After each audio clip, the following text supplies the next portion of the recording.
The gavel's crack echoed the snapping of his last nerve. Elias stood numbly as the judge, a man with eyes like polished river stones, declared him guilty of fraud. 10 years.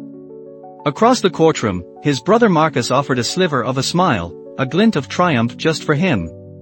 It was Marcus who had forged his signature, Marcus who had sold their ancestral farmland to the monolithic TerraCorp, and Marcus who now stood beside their weeping mother, placing a comforting hand on her shoulder while his other hand held the keys to a new corporate office.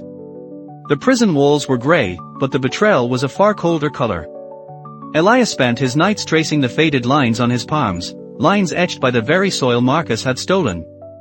He remembered his brother's smooth words, the talk of progress, and a better life, conveniently forgetting it was Elias's back that had broken tilling that earth, his sweat that had nurtured the crops. The system hadn't just failed him, it had been a willing accomplice, greased by corporate money and family treachery. 10 years later, Elias walked out a different man, his frame leaner, his gaze harder. He didn't go to Marcus's sterile mansion on the hill. He went to the old, boarded-up town hall. Inside a dusty archive room, he retrieved a slim, leather-bound folder he had hidden behind a loose brick just before his arrest. The next day, as TerraCorp's board met with Marcus to celebrate their decade of profit, Elias walked into the meeting flanked by 2 lawyers and a tribal elder.